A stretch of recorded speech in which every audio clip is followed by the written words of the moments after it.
Vivi Nefertari is the pirate princess of the Alabasta Kingdom. What she accomplished in her own kingdom, saving it from a ruthless tyrant, a warlord, was nothing short of miraculous. However, the Vivi that we meet at the end of the Alabasta Saga was very different than the one that we meet at the very beginning.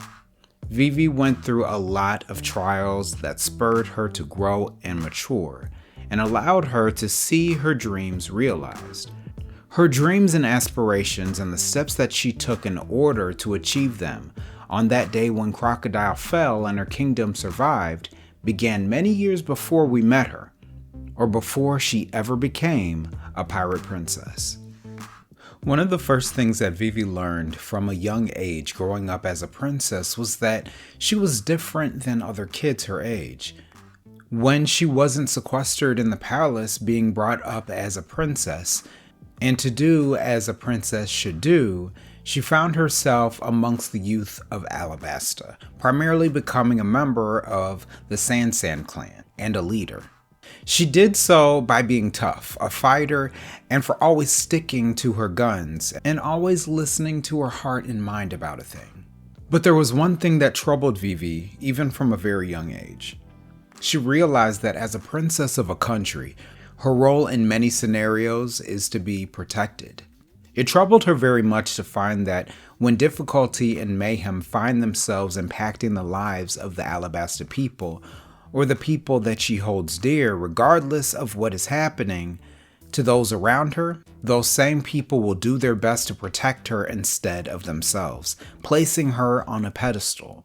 So she had to decide for herself whether she was going to be a princess or a player. Vivi had to wrestle with the idea of being someone who led by example, by influence, by her name and charisma alone, or if she was going to be the type of person that was a change maker, that was going to put herself in harm's way or risk her own body in order to fix or change something in the world. This decision was so important to her that even when she was at reverie, she made the decision when she was struck down by Wapol, because he was angry at her father, that she was going to shrug that attack off. She did this because she decided that she wanted to be an instrument of change, not merely a figurehead or something to be protected and placed on a pedestal. She valued very much her role as a princess. But at her heart, she was more of a player. She was someone who wanted to be in the mix of things. She wanted to see her citizens prosper, her friends and neighbors prosper, but she wanted to have an actual hand in making that so. She wanted to do the work, whatever it took.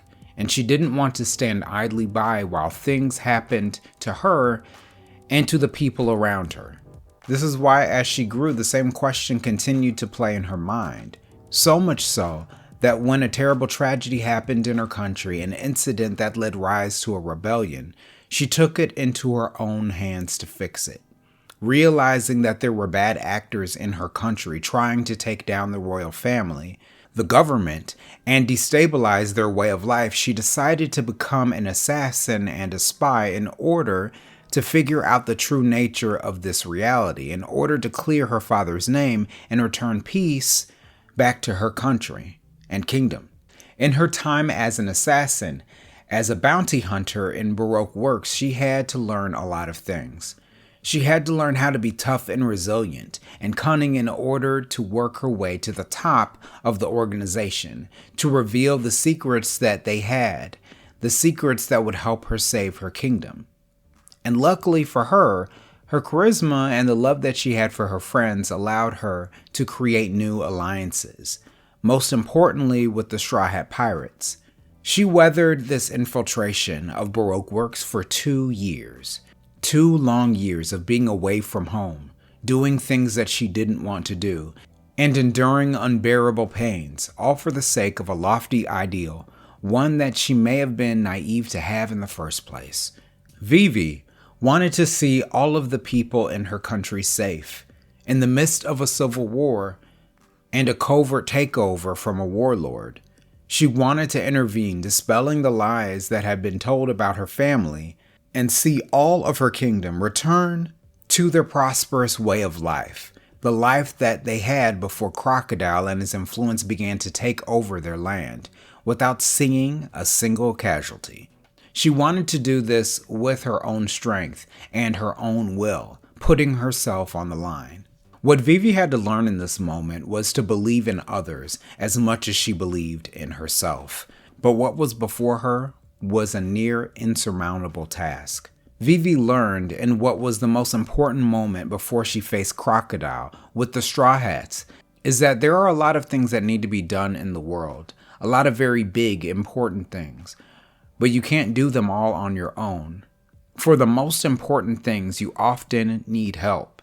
And even if no one else is taking responsibility, and even if the responsibility solely belongs to you, you have to be able at times to find a partner who will make it their responsibility as well. Luffy and the Straw Hats didn't have to do what they did for Vivi. They didn't have to save Alabasta. They didn't have to stay after they arrived at the island nation. But they did, because of the shared feelings of loyalty, camaraderie, and love that they had for one another. And often in life, when it comes to the biggest tasks that you have to take on in your world, finding a job, a home, a place to live, moving away, starting a business, getting married, raising a family, you have to enlist the help of other people, people around you that have no stake in who you are or what you're doing.